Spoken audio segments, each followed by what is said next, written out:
We're going to learn today about rotation and forces to go in a circle. So the first thing we need to talk about is velocity and RPMs. RPM stands for rotations per minute. So first thing we need to remember is that velocity is your change in position divided by your change in time. So when we're talking about an object going around in a circle, the distance that it will travel as it goes around the circle once is equal to the circumference. And then the time it would take to go around the circle is the time that we would use. So it says, what is the velocity of the airplane if it takes 1.2 seconds to go around the circle of radius 3 meters? Pause this, answer it, and then resume. So when we do this, the distance to go around, we would need to calculate first. So we're going to find the circumference, which is 2 pi r. So that's 2 times pi, which is about 3.14, times the radius of 3 meters. And then we divide that by the time, which is 1.2 seconds. And we get 15.7 meters per second. Now we have RPMs, which is rotations per minute. You're going to have a lot of questions that are giving rotations per minute. So a record player rotates at 45 RPMs or 45 rotations per minute. If vinyl records have a diameter of 0.3 meters or 1 foot, then you are going to calculate if there is an ant sitting on the edge of the record, what is the distance he will go every minute. So if you rotate once around, that would be the distance of the circumference, which is going to be 0.3 times which is your diameter, times pi, so pi d for your circumference. And then if you go around 45 times, then you're going to do, all right, well, if I know how far he goes once and he goes around 45 times, then you just do 45 times your circumference. So that means every minute he's going to travel 42.39 meters. Then it says, if there's an ant sitting on the edge of the record, what is his velocity? Well, we just found the distance, and then velocity is distance divided by time. So if we take that distance and divide it by time, we get 0.71 meters per second.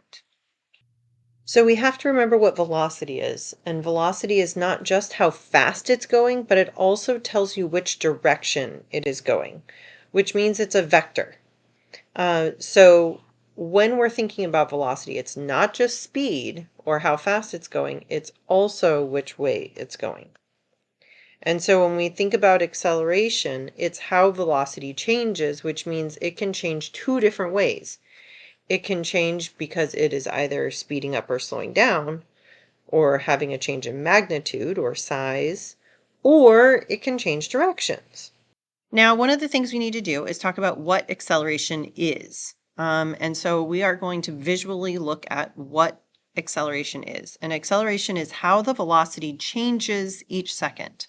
Hence meters per second, or meters per second, or meters per second squared. Those are all the same thing. So if I look at this and say, all right, that's how fast I'm going, and I want to speed up. So this is my old velocity. That's the same length of arrow.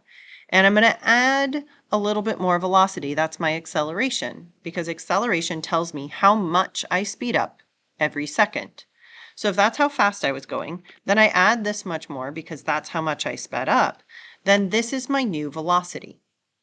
Now I take that velocity and I'm like, okay, well, that's my old velocity. I'm going to add my acceleration to it. That's how much I sped up. And now this is my new velocity. And I keep doing that. And you'll notice that I have arrows that get longer and longer. So my acceleration in this case is making it speed up.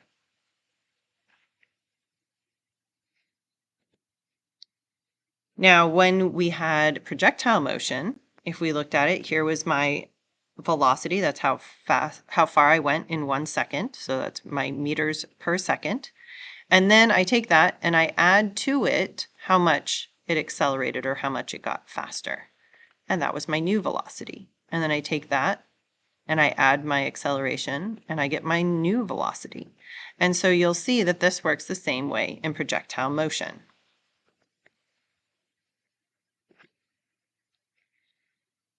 But what if something is going really fast and gravity pulls it perpendicular to the velocity?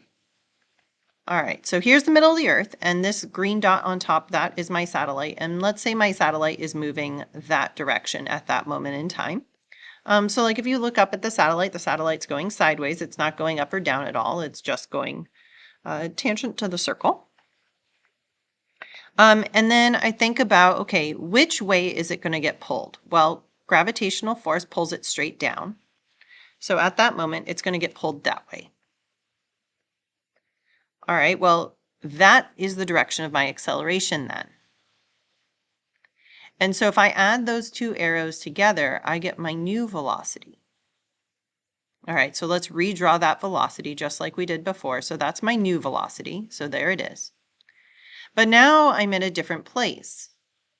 And so my acceleration again is going to be the direction of my net force, which is going to be towards the center of the Earth. I add that arrow and I get my new velocity. And again, I show you, okay, if that was the velocity and then it accelerates towards the center of the Earth, I add those two vectors and I get this. Now, this is not a perfect demonstration, but it's the best I could do with Google Slides. Your velocity and your acceleration should be perpendicular. I know I'm not perfect, and these do not look perpendicular, but just know that they are.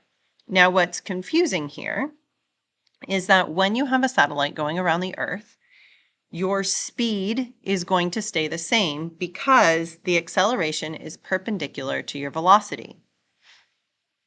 And remember that velocity not only tells you how fast you're going, but it also tells you which direction you're going. So although you are accelerating, you are not speeding up or slowing down. I'll say that again.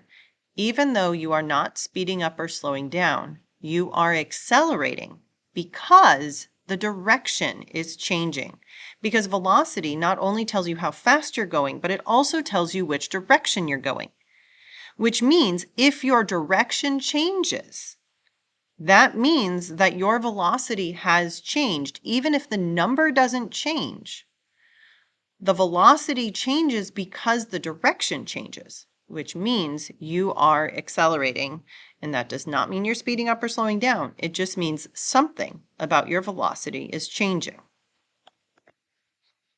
So when you are going in a circle, your velocity and acceleration are perpendicular to each other.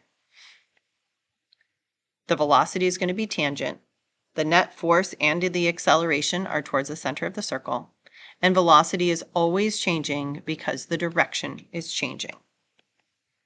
Speed, however, does not change because acceleration is perpendicular or orthogonal to the velocity. So the direction of the velocity changes without the magnitude changing. And if you don't remember magnitude is just how big. So how big the velocity is not changing, but the direction of the velocity is changing. And because the direction is changing, that means that my velocity has changed, which means that I have an acceleration. Now you're going to do this activity where you are going to take a rubber stopper and you're going to swing this around your head. And I want you to think about, as you change things, how do these forces change?